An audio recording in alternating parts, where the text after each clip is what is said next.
일본이 칼을 빼들었습니다. 반도체 소재 수출을 틀어막자 온 나라가 들끓었습니다. 그런데 아무도 몰랐습니다. 반도체 뒤에 또 다른 전쟁터가 있었다는 사실을. 매일 아침 얼굴에 바르는 선크림, 그 안에 들어가는 눈에 보이지도 않는 하얀 가루 하나를 두고 일본이 50년간 2조 원짜리 시장을 쥐고 흔들고 있었습니다. 그리고 바로 그 순간 아무도 주목하지 않던 군산의 작은 공장 굴뚝에서 연기가 피어오르기 시작했습니다. 그 충격적인 전말을 지금 공개합니다.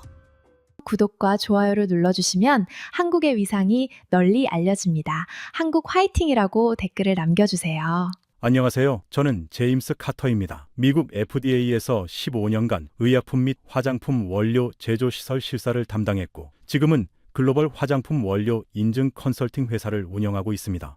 제 일은 간단히 말하면 이렇습니다. 어떤 나라의 어떤 공장이 만든 원료가 세계 시장에 나올 자격이 있는지를 판단하는 일입니다. 저는 지금까지 독일, 일본, 프랑스, 스위스의 네로라 하는 화학 기업들을 수도 없이 들여다봤습니다. 그 공장들이 얼마나 정교하고 얼마나 철저한지 그 현장을 두 눈으로 직접 본 사람입니다. 이 업계에서 20년을 보내면서 저는 한 가지를 배웠습니다. 진짜 강한 회사는 첫눈에 표가 납니다. 공장 정문을 들어서는 순간 공기의 냄새와 직원들의 눈빛만 봐도 이 회사가 진심인지 아닌지를 알 수 있습니다. 그런데 솔직히 말씀드리겠습니다. 2024년까지만 해도 저는 한국이라는 나라를 화장품 원료 시장에서 그다지 진지하게 생각한 적이 없었습니다. K-뷰티요. 그 이름은 알고 있었습니다. 세계 어디를 가도 한국 화장품 이야기가 나오던 시절이었으니까요. 하지만 저에게 한국은 좋은 화장품을 만드는 나라였지, 그 화장품 안에 들어가는 핵심 원료를 만드는 나라는 아니었습니다. 제가 알기로 한국 대형 화장품사들은 선크림의 핵심 소재를 거의 전량 일본과 독일에서 수입하고 있었으니까요. 그게 상식이었고 그게 업계의 불문율이었습니다.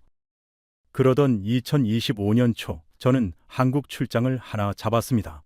의뢰는 단순했습니다. 전북 군산에 있는 태경 SBC라는 회사의 제조시설을 실사하고 글로벌 시장 진출 가능성을 평가해달라는 요청이었습니다. 처음 그 의뢰서를 받았을 때 솔직히 저는 별 기대가 없었습니다. 군산이라는 도시 이름조차 생소했고 태경 SBC라는 회사는 제 데이터베이스에 거의 올라온 적이 없는 이름이었습니다. 그냥 현지 중소기업 하나를 들여다보는 평범한 출장이라고 생각했습니다. 비행기에서 내려 군산으로 향하는 고속도로를 달리면서 저는 창밖을 멍하니 바라봤습니다. 평평하게 펼쳐진 들판, 드문드문 보이는 공장 굴뚝들, 어딘가 쓸쓸한 풍경이었습니다. 나중에 알게 됐지만 이 도시는 불과 몇 년 전까지만 해도 GM 자동차 공장이 문을 닫으면서 엄청난 타격을 입었다고 했습니다. 수천 명이 한꺼번에 일자리를 잃었고 산업단지 곳곳에 잡초가 무성하게 자라던 시절이 있었다고요. 차창에 스치는 낡은 공장 건물들, 셔터가 내려진 식당들, 사람 없이 텅 빈 주차장들, 그 풍경들이 이 도시가 겪었을 시간을 조용히 말해주고 있었습니다. 그 이야기를 들으면서 저는 속으로 생각했습니다. 이런 곳에서 글로벌 원료 시장을 뚫을 기업이 나온다고? 조금 회의적이었던 게 사실입니다. 그런데 공장 정문에 도착했을 때부터 뭔가 달랐습니다. 위생복을 갖춰 입은 직원들이 정문 앞에 정렬해서 저를 맞이하는 것부터 시작해 내부로 들어서자마자 보이는 공기 정화 설비, 청결하게 유지된 복도, 유리 너머로 보이는 4,000리터짜리 거대한 반응 탱크들. 저는 오래 이 일을 해온 사람이라 공장에 들어서는 순간 대략 수준을 가늠할 수 있습니다. 그리고 저는 직감했습니다. 이건 그냥 평범한 중소기업 공장이 아니라고요. 안내를 맡은 연구소장이 저에게 말했습니다. 카터 씨, 저희가 오늘 보여드릴 건 단순히 공장이 아닙니다. 15년간의 실패와 그 실패를 버텨낸 이유입니다. 그 말에 저는 가지고 온 클립보드를 잠시 내려놓았습니다. 실사 담당자가 아니라 이야기를 들을 준비를 해야 할 것 같았거든요. 그 이야기는 2019년 여름, 일본이 칼을 빼들던 그 시점으로 거슬러 올라갔습니다. 그런데 출장 전날 밤, 저는 태경 SBC에 대해 검색을 해봤습니다. 자료가 많지 않았습니다. 연간 매출 800억 원대의 중소기업, 산업용 아연 원료 제조사, 화장품 소재 개발 중, 그게 전부였습니다. 일본 타이카나 독일 바스프 같은 회사들에 비하면 존재감 자체가 달랐습니다. 저는 노트북을 닫으며 생각했습니다. 내일 하루면 끝날 출장이겠구나. 그런데 그 생각이 얼마나 틀렸는지는 공장 정문을 들어서는 순간부터 알게 됐습니다. 공장이라는 건 숫자로 설명되지 않는 무언가가 있습니다. 그 무언가를 저는 그날 처음으로 군산에서 느꼈습니다. 먼저 배경을 하나 짚어야 합니다. 선크림에는 두 가지 방식이 있습니다. 화학적으로 자외선을 흡수해서 열로 분해하는 유기 자외선 차단제, 그리고 광물 입자를 피부 위에 얇게 깔아 자외선을 거울처럼 튕겨내는 무기 자외선 차단제입니다. 그런데 하와이에서 산호초를 죽인다는 이유로 유기 차단제가 법으로 금지되면서 전 세계 시장은 무기 차단제로 방향을 틀기 시작했습니다. 문제는 이 무기 차단제의 핵심 원료, 즉 미국 FDA가 공식 인정한 소재가 전 세계에 단 두 가지밖에 없다는 겁니다. 산화아연과 이산화티타늄. 이 두 가지를 손에 쥔 자가 시장 전체를 지배하는 구조였습니다. 그리고 그 손에 쥔 자가 바로 일본이었습니다. 단 두 가지 원료, 그리고 그 두 가지를 모두 일본이 쥐고 있었다는 것. 그 사실 하나가 한국 화장품 산업 전체의 목줄이었습니다. 그리고 그 단 두 가지라는 사실이 이 이야기의 시작이었습니다. 연구소장이 저를 작은 회의실로 안내했습니다. 테이블 위에는 두꺼운 파일 하나가 놓여 있었습니다. 표지에는 단 한 줄만 적혀 있었어요. 2019년 7월, 그날의 기록. 그가 파일을 펼치기 전에 먼저 입을 열었습니다. 카터 씨, 이 이야기를 이해하려면 먼저 한 사람을 알아야 합니다. 우리가 싸워야 했던 상대를요. 그가 꺼낸 이름은 다나카 히로시. 일본 무기 자외선 차단 원료 기업인 타이카 케미컬의 아시아 총괄 영업 임원이었습니다. 이 업계에서 그 이름을 모르는 사람은 없었습니다. 특히 한국 화장품 원료 업계에서는요. 다나카는 이 업계에서 30년을 버텨온 사람이었습니다. 키가 작고 머리가 반쯤 센 남자였는데 항상 왼쪽 가슴 주머니에 만년필을 두 자루씩 꽂고 다니는 버릇이 있었다고 합니다. 회의 때마다 그 만년필 중 하나를 꺼내 테이블 위를 가볍게 두드리며 말하는 게 그의 트레이드마크였습니다. 한국 거래처 담당자들은 그 만년필 소리만 들어도 긴장했다고 했어요. 왜냐하면 그 소리는 언제나 불편한 소실 앞에 나왔으니까요. 다나카는 타이카가 한국 시장을 어떻게 바라보는지를 아주 노골적으로 드러내는 사람이었습니다. 한국은 우리의 가장 충성스러운 고객입니다. 앞으로도 그럴 겁니다. 그 말을 그는 거래처 미팅 때마다 빠짐없이 했다고 합니다. 충성스러운 고객. 그 말이 사실은 이런 뜻이었습니다. 너희는 우리 없이는 아무것도 못한다. 다나카의 자신감에는 근거가 있었습니다. 타이카 케미컬이 나노 이산화티타늄 시장에서 점유율 1위를 유지한 지 이미 수십 년이 지난 시점이었습니다. 독일의 바스푸프와 함께 전 세계 무기 자외 차단 원료 시장을 사실상 양분하고 있었죠. 그리고 그 시장의 크기가 2조 원 부르는 값이었습니다. 1kg에 6만 원짜리 원료를 팔면서도 수요 항상 공급을 넘어섰습니다. 대체제가 없었으니까요. 한국의 아모레 퍼시픽이든 LG 생활건강이든 한국 콜마든 선크림 라인을 유지하려면 무조건 다나카의 회사에 손을 벌려야 했습니다. 가격 협상은 꿈도 못 꿨습니다. 납기를 맞춰달라고 부탁하는 것조차 눈치를 봐야 하는 구조였습니다. 그 구조가 수십 년째 단 한 번도 흔들린 적이 없었습니다. 그런데 2019년 7월 일본 정부가 반도체 소재 수출 규제를 발표했을 때 다나카는 어떤 반응이었을까요? 연구소장이 파일을 넘기며 말했습니다. 그 사람은 오히려 기회라고 봤습니다. 한국이 흔들리면 더 낮은 가격에 더 많은 물량을 요구할 수 없게 된다. 협상력이 완전히 일본 쪽으로 넘어온다. 실제로 2019년 하반기 타이카 측은 한국 거래처들의 납품 일정을 슬슬 늦추기 시작했습니다.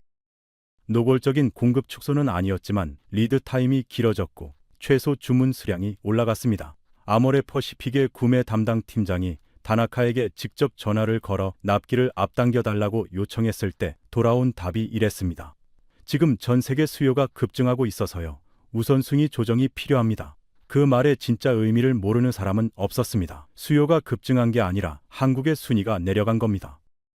한국 화장품 대기업들의 구매팀 회의실에 비상이 걸린 건 그 즈음이었습니다. 재고를 확인했습니다. 길어야 2달치였습니다.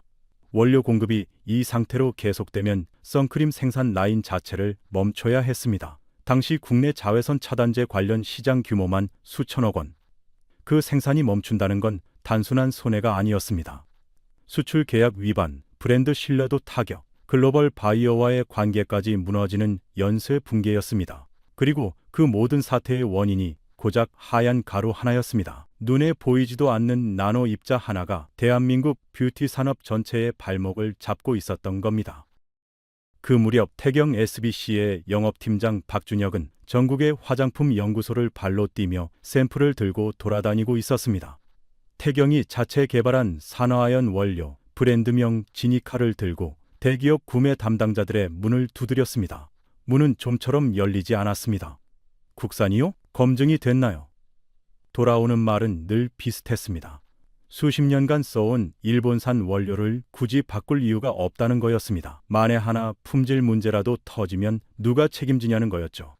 박준혁은 그 말을 들을 때마다 이를 악물었다고 합니다. 우리가 만든 원료가 일본산보다 투명도가 더 높다는 데이터가 손에 있었습니다. 가격도 더 쌌습니다. 그런데 아무도 보려 하지 않았습니다. 저는 연구소장에게 물었습니다. 다나카가 공급을 조이기 시작했을 때 한국 화장품 업계의 반응이 어땠냐고요. 그가 잠시 생각하더니 말했습니다. 처음엔 아무도 심각하게 받아들이지 않았습니다. 설마 진짜로 끊겠냐고요. 워낙 오래된 거래 관계였으니까요. 그런데 납기가 한 번, 두 번 밀리면서 분위기가 달라졌습니다. 구매팀 회의에서 처음으로 대체 공급사라는 단어가 나왔고 그 단어가 나온 순간부터 모든 게 빠르게 달라지기 시작했습니다. 위기는 언제나 그렇게 시작됩니다. 아무도 심각하게 여기지 않다가 어느 순간 갑자기 현실이 되는 것처럼요. 그리고 그 현실이 닥쳤을 때 준비된 곳과 준비되지 않은 곳의 차이가 드러납니다. 다나카의 만년필이 테이블을 두드리는 소리가 서울 회의실까지 들리는 것만 같은 상황이었습니다. 한국은 우리 고객이다. 항상 그랬고 앞으로도 그럴 것이다. 그 공식이 흔들릴 이유는 어디에도 없어 보였습니다. 연구소장이 파일을 덮으며 저를 바라봤습니다. 카터 씨, 그런데 그 사람이 한 가지를 계산에 넣지 않은 게 있었습니다. 그가 잠시 말을 멈췄습니다. 창밖으로 군산 공장의 굴뚝이 보였습니다. 목을 너무 세게 조르면 사람은 살기 위해 다른 길을 찾는다는 것을요. 저는 그 말을 들으며 클립보드에 뭔가를 적으려다 손을 멈췄습니다. 다나카가 만년필을 두드리며 한국을 내려다보던 그 시간 동안 이 군산의 공장에서는 도대체 무슨 일이 벌어지고 있었던 걸까요? 그 이야기가 이제부터 시작이었습니다. 다나카의 만년필이 두드리던 테이블 너머에서 누군가는 이미 다른 판을 짜고 있었습니다. 연구소장이 저를 공장 안쪽으로 안내했습니다. 복도를 걸으며 그가 먼저 질문을 던졌습니다. 카터 씨, 선크림 원료 시장에서 가장 넘기 어려운 벽이 뭔지 아십니까?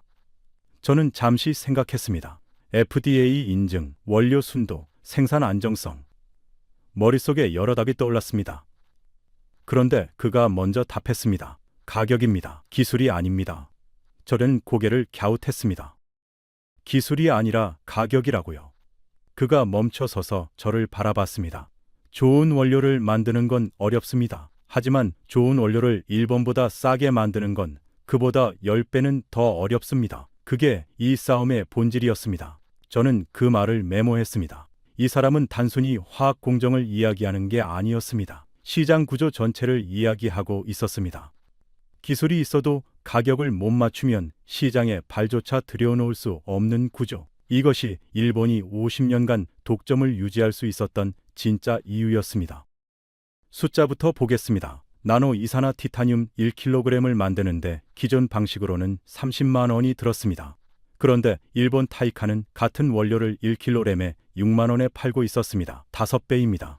이 숫자가 얼마나 절망적인지 감이 오십니까? 기술을 개발해서 제품을 만들어도 원가가 6만 원의 5배라면 시장에서 팔 수가 없습니다. 아무리 품질이 좋아도 아무리 투명도가 높아도 구매 담당자 입장에서는 5배 비싼 원료를 선택할 이유가 없는 겁니다. 이게 태경 SBC가 처음 마주한 현실이었습니다. 기술의 문제가 아니라 경제학의 문제였습니다.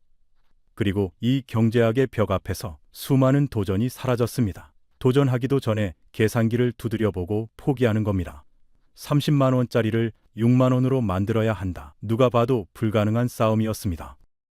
맞습니다. 처음엔 저도 그게 전부인 줄 알았습니다. 연구소장이 말했습니다. 그런데 2019년 이후로 계산이 완전히 달라졌습니다. 그가 회의실 화이트보드에 숫자 2개를 적었습니다. 6만 원, 그리고 무한대. 6만 원은 일본산 원료 가격이었고 무한대는 공급이 막혔을 때의 비용이었습니다. 아무리 싼 원료라도 살 수 없으면 그 가격은 의미가 없습니다.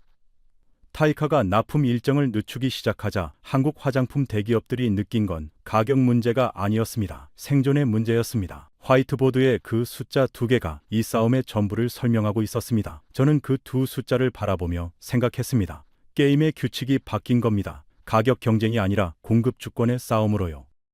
저는 그 시점에 어떤 일이 벌어졌는지 구체적으로 물었습니다. 연구소장이 파일에서 당시 내부 보고서 한 장을 꺼냈습니다. 2019년 9월 국내 A사 구매팀 긴급회의로 이라고 적혀 있었습니다. 내용은 이랬습니다. 현재 이산화 티타늄 재고 자양 53일치, 타이카 측 추가 납품 예상 시점 미정, 대체 공급사 탐색 중 53일, 2달도 채 안 되는 재고였습니다. 그 2달이 지나면 선크림 생산 라인이 멈춥니다. 생산이 멈추면 계약된 수출 물량을 못 채웁니다. 위약금이 터집니다. 브랜드 신뢰가 무너집니다. 53이라는 숫자가 매일 하나씩 줄어들고 있었습니다. 52일, 52일, 50일. 회의실 안의 공기는 그 숫자만큼 무거워졌습니다. 하얀 가루 하나 때문에 수천억 원짜리 브랜드가 멈춰서는 상황이었습니다. 바로 그때 박준혁의 전화가 울렸습니다. 그동안 문전박대를 당하던 태경 SBC 영업팀장의 번호였습니다. 구매팀장은 전화를 받자마자 물었습니다. 지금 샘플 얼마나 있어요? 박준혁은 순간 귀를 의심했다고 합니다. 몇 달 전만 해도 샘플을 들고 찾아갔을 때 로비에서 돌려보내던 회사였으니까요. 그는 바로 답했습니다. 내일 아침까지 보내드릴 수 있습니다. 그렇게 탐구석에 처박혀 있던 태경 SBC의 샘플 박스가 황급히 꺼내졌습니다. 박준혁은 그날 밤 군산에서 서울까지 직접 차를 몰고 샘플을 전달했습니다. 새벽 2시였습니다. 고속도로 불빛이 그의 차창을 스쳐 지나갔습니다. 몇 달 동안 문전박대 당하면서도 포기하지 않고 만들어둔 샘플이 드디어 제 자리를 찾아가는 밤이었습니다.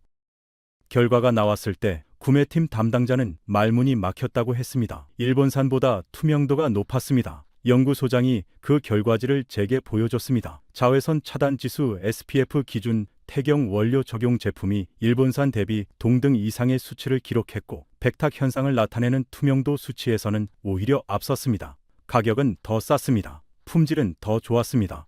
맞습니다. 그런데 여기서 중요한 게 하나 더 있었습니다. 그건 단순히 대체제를 찾은 게 아니었습니다. 한국 화장품 기업들이 처음으로 일본 없이도 선크림을 만들 수 있다는 가능성을 확인한 순간이었습니다. 수십 년 동안 한 번도 의심해 본 적 없는 구조가 처음으로 흔들린 겁니다. 다나카의 만년필이 멈추는 소리가 들리는 것 같았습니다. 저는 그 순간을 생각했습니다. 박준혁이 새벽에 혼자 고속도로를 달리면서 무슨 생각을 했을까요? 몇 달 동안 문전박대를 당하면서도 포기하지 않고 만들어둔 샘플이 드디어 제 자리를 찾아가는 그 밤에요. 연구소장이 말했습니다. 나중에 박 팀장한테 그날 어땠냐고 물었더니 이러더라고요. 고속도로에서 울었다고요. 기쁜 건지 억울한 건지 모르겠는데 그냥 눈물이 났다고요. 저는 그 말을 듣고 잠시 말이 없었습니다. 샘플 하나를 들고 전국을 발로 뛴 사람의 그 밤이 그렇게 끝났습니다. 그 눈물의 의미를 저는 한참 뒤에야 이해했습니다. 연구소장이 창밖을 바라보며 말했습니다. 카터 씨, 아이러니하지 않습니까? 다나카가 공급을 조이지 않았다면 그 샘플 박스는 아마 지금도 탐구석 어딘가에 있었을 겁니다. 저는 그 말을 받아 적었습니다. 일본이 한국을 무릎 꿇리려고 꺼낸 칼이 오히려 한국 기업들의 손을 움직이게 만들었습니다. 그런데 이게 끝이 아니었습니다. 산화아연은 됐습니다. 문제는 이산화 티타늄이었습니다. 이산화 티타늄의 기술 난이도는 산화아연과 비교가 되지 않았습니다. 연구소장이 저를 바라보며 말했습니다. 진짜 싸움은 이제부터였습니다.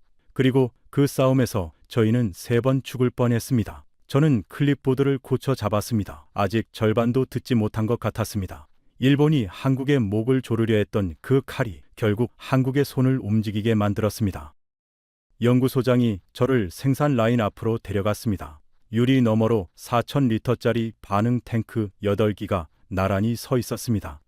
은빛 탱크 표면에 형광등 불빛이 반사되면서 묘하게 위압적인 느낌이 났습니다. 그가 말했습니다.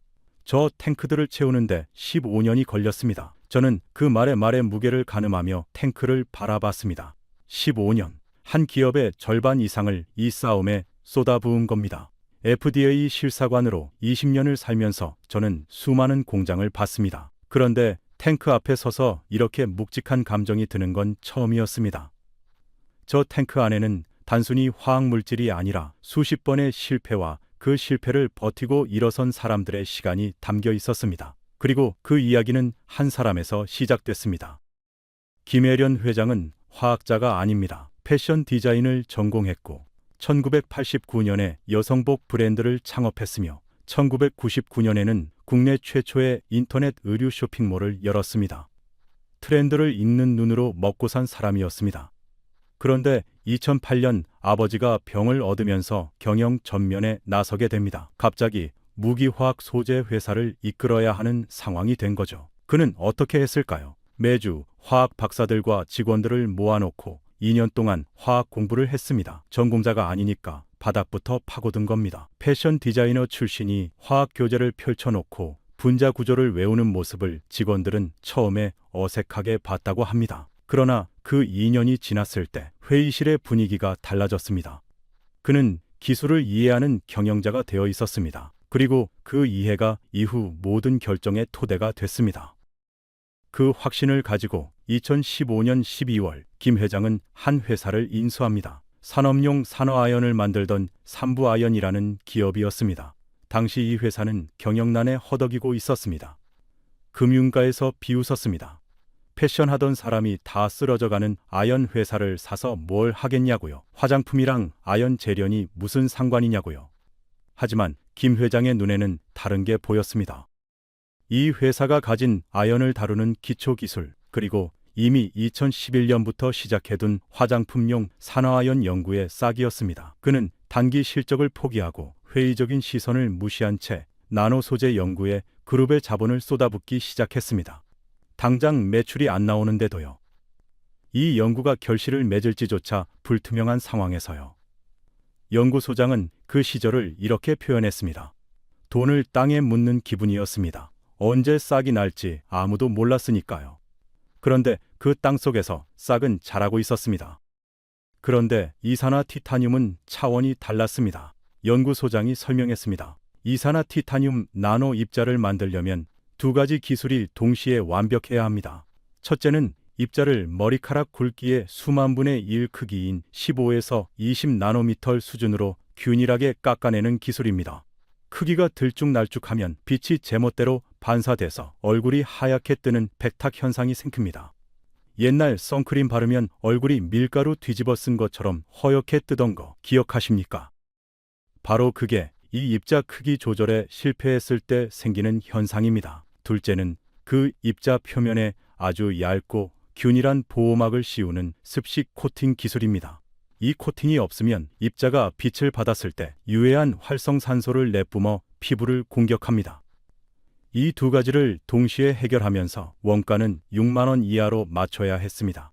연구팀은 그 불가능해 보이는 방정식을 풀기 위해 공정 자체를 완전히 새로 짰습니다.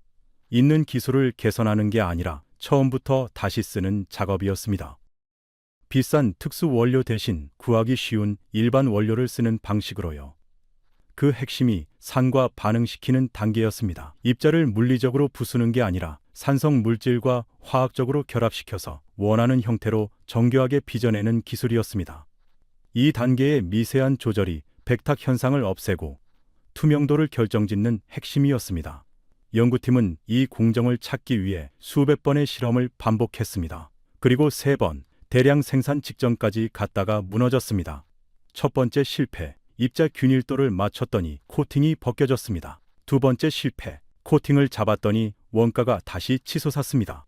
두 번의 실패 앞에서도 연구팀은 멈추지 않았습니다. 실패할 때마다 원인을 기록하고 다음 실험에 반영했습니다. 그 기록이 쌓이면서 조금씩 답에 가까워지고 있었습니다. 그런데 세 번째 실패는 성격이 달랐습니다. 세 번째 시도 때 일이었습니다. 원가를 줄이기 위해 반응 온도를 높이는 실험을 하던 중이었습니다. 탱크 안의 압력이 예상치를 넘어서면서 반응이 폭주했습니다.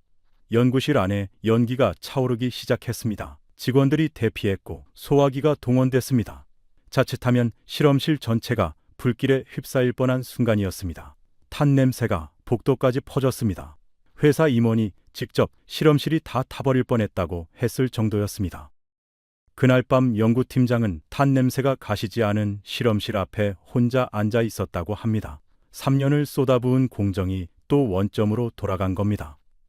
그의 손에는 탄 냄새가 배어 있었고 눈앞에는 다시 백지가 펼쳐져 있었습니다. 포기하자는 말이 목구멍까지 올라왔을 겁니다. 그런데 그는 다음날 아침 다시 실험실 문을 열었습니다. 왜냐고요? 연구소장이 답했습니다. 포기하면 다나카가 이기는 거니까요. 연구소장이 덧붙였습니다. 그 네 번째 시도 때 한 가지가 달랐습니다. 중국 원료 회사를 직접 찾아간 거였어요. 전에는 샘플만 받아서 썼는데 이번엔 공장을 직접 들어갔습니다. 원료가 어떤 환경에서 만들어지는지, 함량이 왜 들쭉날쭉한지 그걸 눈으로 확인하러 간 거죠. 문제의 원인이 원료 자체에 있다는 걸 알고 나서야 공정을 제대로 설계할 수 있었던 겁니다. 실패는 매번 달랐고 그 달랐던 실패가 하나씩 쌓여 답을 만들었습니다. 실패를 기록하지 않는 사람은 같은 실패를 반복하지만 실패를 기록하는 사람은 결국 성공의 지도를 그리게 됩니다. 네 번째 시도에서 답이 나왔습니다.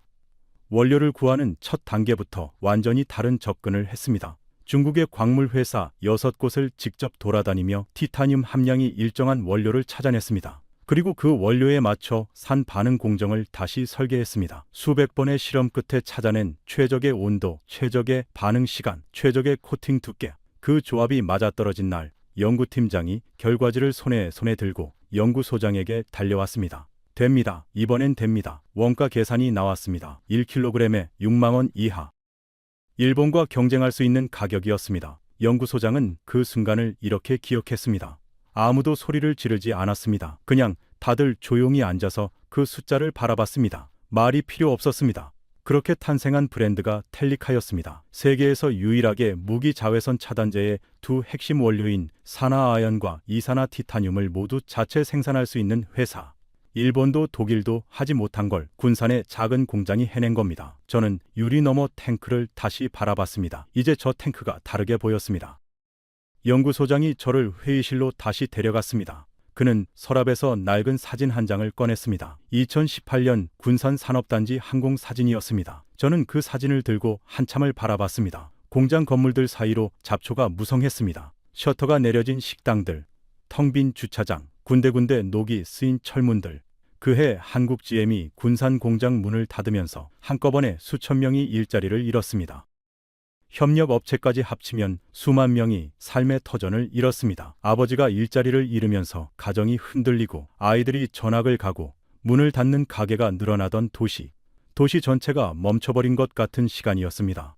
연구소장이 사진을 가리키며 말했습니다. 저 사진 속 공터 보이십니까? 저기가 지금 우리 공장 자리입니다. 저는 사진과 창밖을 번갈아 바라봤습니다. 잡초가 자라던 그 땅 위에 4,000리터짜리 탱크 8기가 서 있었습니다. 태경 SBC가 군산에 새 공장을 짓기로 결정한 건 2019년이었습니다. 모두가 군산을 떠나던 그때였습니다. 자본이 빠져나가고 사람이 빠져나가고 희망이 빠져나가던 그 시점에 태경은 정반대로 움직였습니다. 약 200억 원을 들여 이산화티타늄 전용 공장을 짓겠다고 선언했습니다. 주변의 반응은 냉담했습니다. GM도 떠난 군산에 무슨 공장을 짓냐고요. 화장품 원료 공장이 여기서 될 것 같냐고요. 심지어 회사 내부에서도 다른 지역을 권유하는 목소리가 있었다고 합니다. 수도권이 낫지 않냐고, 인프라가 갖춰진 곳이 낫지 않냐고요. 연구소장은 그 시절을 이렇게 기억했습니다. 그런데 회장님은 흔들리지 않았습니다. 여기서 만들어야 한다고 했습니다. 이 땅에서 일하던 사람들이 다시 일할 수 있어야 한다고요. 저는 그 말을 듣고 잠시 말문이 막혔습니다. 사업적 계산만으로는 설명이 안 되는 결정이었습니다. 200억을 군산에 쏟아붓는 게 가장 합리적인 선택이었냐고 묻는다면 아마 대부분의 경영 컨설턴트는 고개를 저었을 겁니다. 그런데 그 결정이 없었다면 오늘 이 공장도 없었습니다. 연구소장이 말을 이었습니다.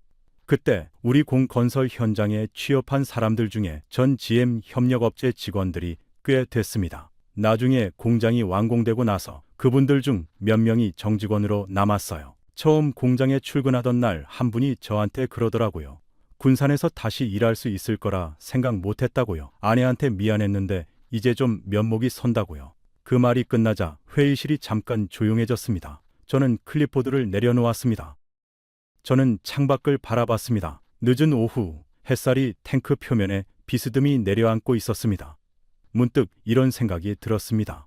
일본이 한국의 목을 조르려 했던 그 칼이 예상치 못한 곳을 건드렸습니다. 화장품 대기업들의 구매 관행만 바꾼 게 아니라 사람들이 떠나가던 한 도시에 공장 하나를 세우게 만들었습니다. 타나카가 그 계산을 했을 리 없습니다. 자신이 공급을 늦추는 게 군산공단의 빈 땅에 새 굴뚝을 세우는 결과로 이어질 거라고는요. 그리고 그 굴뚝에서 나오는 연기가 일자리를 잃었던 사람들의 아침을 다시 시작하게 만들 거라고는요. 연구소장이 제 생각을 읽은 듯 말했습니다. 저는 가끔 이런 생각을 합니다. 일본이 우리를 흔들려 했던 그 힘이 오히려 우리를 더 단단하게 만들었다고요. 그리고 잠시 후 덧붙였습니다. 물론 그 말은 절대 일본한테는 안 합니다. 회의실에 처음으로 웃음이 번졌습니다. 그런데 이 이야기에는 제가 미처 몰랐던 층이 하나 더 있었습니다. 연구소장이 서랍에서 다른 자료를 꺼냈습니다. 연구원들의 실험 일지였습니다. 손으로 쓴 글씨가 빼곡하게 적혀 있었습니다. 날짜, 실험 조건, 결과, 그리고 메모. 저는 그 일지를 펼쳐 들었습니다. 2017년 3월 14일, 오늘 세 번째 배치 실패, 코팅 두께 불균일, 원인 분석 중. 2018년 7월 22일, 압력 과부하로 반응 중단, 설비 점검 필요. 몇 장을 더 넘겼습니다. 실패의 기록들이 계속됐습니다. 읽을수록 이 공장이 얼마나 많은 실패를 쌓아올린 위에 서 있는지가 느껴졌습니다. 그런데 한 장을 더 넘기자 다른 필체로 쓰인 메모가 눈에 들어왔습니다. 작은 글씨로 이렇게 적혀 있었습니다. 오늘도 안 됐다. 그래도 내일은 된다. 저는 그 문장 앞에서 손을 멈췄습니다. 오늘도 안 됐다. 그래도 내일은 된다. 이 짧은 두 문장이 이 공장 전체를 설명하고 있었습니다. 실험이 실패한 날 밤 누군가 저 문장을 일지에 적었습니다. 소리 지르지도 않고 포기하지도 않고 그냥 내일을 적었습니다. 저는 연구소장에게 물었습니다. 이거 누가 쓴 겁니까? 그가 잠시 웃었습니다. 막내 연구원이었습니다. 그때 입사한 지 1년도 안 됐을 때였어요. 지금은 이 공장 코팅 공장 책임자입니다. 저는 그 말을 들으며 일지를 천천히 덮었습니다. 이 공장은 설비로 만들어진 게 아니었습니다. 저 문장 같은 사람들이 만든 겁니다. 오늘도 안 됐지만 내일은 된다고 믿은 사람들이요. 그리고 그 믿음이 15년 동안 꺼지지 않았습니다. 저는 그 사진을 받아서 가방에 넣었습니다. 연구소장이 눈치를 채고 물었습니다. 가져가실 겁니까? 저는 고개를 끄덕였습니다. 이 사진이 이 이야기를 가장 잘 설명해 주는 것 같아서요. 잡초가 무성하던 공터와 지금의 공장, 두 장의 사진이 필요하지 않았습니다. 한 장이면 충분했습니다. 왜냐하면 그 한 장 안에 이미 두 개의 시간이 담겨 있었으니까요. GM이 떠난 그날과 굴뚝에서 연기가 피어오르는 오늘이요. 그 사이의 시간이 얼마나 무거웠는지는 그 공장에서 일하는 사람들의 눈빛을 보면 알 수 있었습니다. 연구소장이 마지막으로 한 가지를 꺼냈습니다. 1997년 신문기사 스크랩이었습니다. IMF 외환위기 당시 기사였습니다. 헤드라인은 이랬습니다. 외국 기술 없이는 살 수 없다. 그 기사 옆에는 누군가 볼펜으로 동그라미를 쳐놓고 이렇게 적어뒀습니다. 두고 봐. 연구소장이 말했습니다. 회장님이 직접 적어두신 겁니다. 2008년에 이 회사 맡으면서 가져오셨어요. 저는 그 두 글자를 바라봤습니다. 두고 봐. IMF 때 기술 이전을 거부당하고 외국 기업의 원료를 구걸하다시피 했던 그 시절의 분노가 저 두 글자 안에 담겨 있었습니다. 그 분노를 혼자 사귀며 2년 동안 화학 교재를 펼쳐들고 다 쓰러져가는 아연 회사를 인수하고 아무도 거들떠보지 않는 군산에 200억을 쏟아부은 겁니다. 그리고 그 분노가 15년을 달려 군산에 이 공장을 만들었습니다. 잡초가 자라던 공터 위에 세워진 공장, 실험실이 타버릴 뻔한 날에도 멈추지 않은 연구팀, GM이 떠난 자리에 다시 일하러 나온 사람들, 이 모든 것이 그 두 글자에서 시작됐습니다. 저는 창밖 굴뚝을 바라보며 생각했습니다. 소재 주권, 그 말이 처음으로 피부에 와닿았습니다. 두고 봐. 그 두 글자가 결국 이 공장을 만들었습니다. 연구소장이 자리에서 일어나 화이트보드 앞으로 걸어갔습니다. 그가 보드에 숫자 하나를 크게 썼습니다. SPF 57구. 저는 그 숫자를 바라봤습니다. 선크림에서 SPF는 자외선 차단 지수입니다. 시중에 판매되는 선크림에서 가장 높은 등급 표기가 SPF 50+입니다. 57.9는 그 기준을 훌쩍 넘는 수치입니다. 연구소장이 말했습니다. 이게 태경 텔리카를 적용한 제품의 실측값입니다. 일본 타이카 대표 제품인 MTV와 동일 조건에서 비교한 결과입니다. 저는 손을 들었습니다. 잠깐, 동일 조건이라는 게 어떻게 설계된 겁니까? 그가 자료를 펼쳤습니다. 동일한 배합 비율, 동일한 기재, 동일한 측정 기관. 변수는 원료 하나뿐이었습니다. 태경이냐 타이카냐. 그리고 결과는 태경이 앞섰습니다. 저는 그 수치를 받아 적으며 한 번 더 확인했습니다. 수치가 맞았습니다. 수십 년 동안 세계 시장을 장악해온 일본 제품보다 한국 원료를 쓴 쪽이 앞섰습니다. 숫자가 하나 더 나왔습니다. PA 지수 16.3. 이건 자외선 A 차단 지수입니다. 피부 노화와 색소 침착을 일으키는 자외선 A를 얼마나 막아내느냐를 수치화한 겁니다. 시중 제품의 최고 등급인 PA4+가 요구하는 수치를 태경 원료가 넘어섰습니다. 그런데 연구소장이 강조한 건 이 두 숫자가 아니었습니다. 카터 씨, 더 중요한 숫자가 있습니다. 그가 다른 자료를 펼쳤습니다. 굴절률 측정 데이터였습니다. 빛이 입자를 통과할 때 얼마나 균일하게 퍼지는지를 나타내는 수치입니다. 이 수치가 균일할수록 피부에 발랐을 때 더 투명하게 보입니다. 태경의 텔리카가 타이카 MTV보다 이 수치에서 앞섰습니다. 더 투명하다는 뜻이었습니다. 더 자연스럽다는 뜻이었습니다. 30만 원짜리 공정에서 시작해 6만 원 이하로 끌어내린 원료가 일본 제품보다 투명하게 발린다는 것. 저는 그 사실을 한동안 소화하지 못했습니다. 저는 그 수치들을 받아 적으면서 속으로 생각했습니다. 맞습니다. 그런데 품질이 좋은 것과 시장에서 인정받는 것은 다른 문제입니다. 저는 물었습니다. 데이터는 좋습니다. 그런데 이게 실제 시장에서 검증됐습니까? 현장에서 쓰이고 있습니까? 연구소장이 고개를 끄덕였습니다. 그래서 준비한 게 이겁니다. 그가 꺼낸 건 거래처 목록이었습니다. 아모레 퍼시픽, LG 생활건강, 한국콜마, 코스맥스. 국내 화장품 제조사 상위권이 줄줄이 적혀 있었습니다. 이들이 현재 태경 SBC의 원료를 실제 제품에 적용하고 있었습니다. 수출용 선크림에도요. 불과 몇 년 전만 해도 샘플조차 받아주지 않던 회사들이었습니다. 일본산 없이 만든 선크림이 지금 이 순간도 전 세계로 팔려나가고 있었습니다. 다나카가 공급을 조이던 그 시절이 무색해지는 장면이었습니다. 저는 잠시 멈춰 그 목록을 다시 한번 훑었습니다. 쟁쟁한 이름들이었습니다. 그때 저는 다나카라면 이 순간 뭐라고 했을지 생각해봤습니다. 아마 이렇게 말했을 겁니다. 국내 시장은 어쩔 수 없이 넘어갔다 쳐도 글로벌 시장은 다르다고요. FDA 기준을 통과하지 못하면 미국 시장엔 못 들어온다고요. 반세기 동안 쌓아온 우리의 인증벽은 그렇게 쉽게 무너지지 않는다고요. 연구소장이 마치 기다리고 있었다는 듯 파일 하나를 더 꺼냈습니다. 표지에 FDA 로고가 박혀 있었습니다. 2025년 2월 FDA 실사단이 이 공장에 왔습니다. 저는 눈썹이 올라가는 걸 느꼈습니다. FDA 실사는 제가 15년을 몸담았던 바로 그 과정이었습니다. 얼마나 까다로운지 누구보다 잘 알고 있었습니다. 그리고 그 과정을 통과하지 못한 수많은 공장을 제 손으로 직접 탈랄라시킨 사람이기도 했습니다. 심장이 조금 빠르게 뛰었습니다. FDA GMP 실사는 일반 위생 검사와 차원이 다릅니다.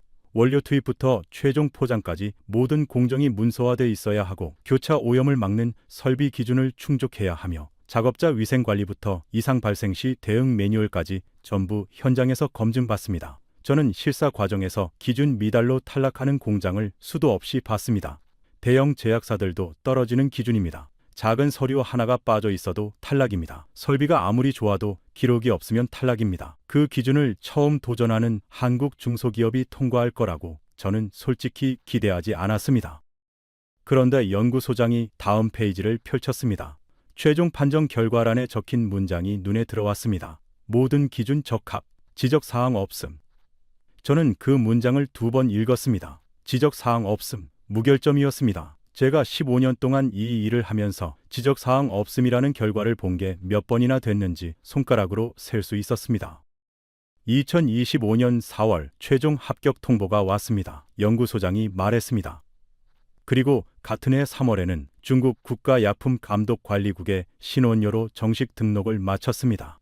저는 잠시 말이 없었습니다. 미국과 중국, 세계에서 가장 크고 가장 까다로운 두 시장에서 동시에 공급 자격을 확보한 겁니다. 일본 타이카가 수십 년에 걸쳐 구축한 그 인증의 벽을 군산의 이 공장이 넘은 겁니다. 저는 창밖을 바라봤습니다. 공장 굴뚝에서 하얀 수증기가 조용히 피어오르고 있었습니다. 연구소장이 말했습니다. 카터 씨, 이제 우리는 누구의 허락도 받지 않아도 됩니다. 그 말이 회의실 안에 잠시 떠 있었습니다. 저는 고개를 끄덕였습니다. 다나카의 만년필이 테이블을 두드리는 소리는 이제 이 공장까지 들리지 않았습니다. 그 소리는 이미 멈춰 있었습니다. 저는 연구소장에게 마지막으로 물었습니다. 다나카가 이 소식을 알고 있을까요? 그가 잠시 웃었습니다. 모를 수가 없겠죠. 자기 거래처들이 하나씩 태경 원료로 바꾸고 있으니까요. 그리고 잠시 후 덧붙였습니다. 아마 지금쯤 만년필을 내려놨을 겁니다. 저는 그 말을 들으며 고개를 끄덕였습니다. 테이블을 두드리던 그 소리가 멈췄을 것입니다. 50년 동안 한 번도 흔들린 적 없던 독점이 무너지는 소리는 사실 아무 소리도 나지 않는 법이니까요. 그냥 조용히 거래처 목록에서 이름 하나가 바뀌는 것으로 끝납니다. 연구소장이 마지막 자료를 꺼냈습니다. 연간 생산 능력 수치였습니다. 나노 이산화 티타늄 240통, 나노 산화아연 별도, 세계 무기 자외선 차단 원료 시장 규모 2조 원, 그리고 그 옆에 작게 적힌 한 문장, 후속 2, 3호기 검토 중. 저는 그 문장을 읽으며 생각했습니다. 이건 끝이 아니었습니다. 시작이었습니다. 50년 독점의 벽이 무너지는 데는 15년이 걸렸습니다. 그런데 그 벽이 무너진 순간 뒤에 펼쳐진 시장의 크기는 상상보다 훨씬 넓었습니다. 일본이 반세기 동안 쥐고 있던 그 시장이 이제 열려 있었습니다. 저는 클립보드를 덮었습니다. 오늘 이 공장의 실사 담당자로 왔지만 돌아갈 때는 전혀 다른 이야기를 가지고 가게 됐습니다. 다나카가 한국을 향해 흔들었던 칼이 결국 어디로 향했는지에 관한 이야기를요. 실사를 마치고 공장 밖으로 나왔습니다. 군산의 저녁이 내려앉고 있었습니다. 서쪽 하늘이 주황빛으로 물들면서 공장 굴뚝 위로 번지고 있었습니다. 굴뚝에서는 여전히 하얀 수증기가 조용히 피어오르고 있었습니다. 저는 잠시 그 굴뚝을 바라보며 서 있었습니다. 오늘 하루 동안 제가 들은 이야기들이 머릿속에서 천천히 정리됐습니다. 2019년 여름, 일본이 칼을 빼들었습니다. 그 칼은 한국을 무릎 꿇리기 위한 것이었습니다. 그런데 결과는 달랐습니다. 그 칼이 닿은 자리에서 이 공장이 세워졌습니다. 저는 20년 동안 전 세계 공장을 돌아다니며 기술과 설비를 평가해왔습니다. 그런데 오늘처럼 기술 너머의 무언가를 본 날은 드물었습니다. 실험실이 타버릴 뻔한 날에도 멈추지 않은 연구팀. GM이 떠난 땅에 굳이 공장을 세운 결정. 일지에 조용히 적힌 한 줄. 오늘도 안 됐다. 그래도 내일은 된다. 그리고 IMF 신문 기사 옆에 적힌 두 글자.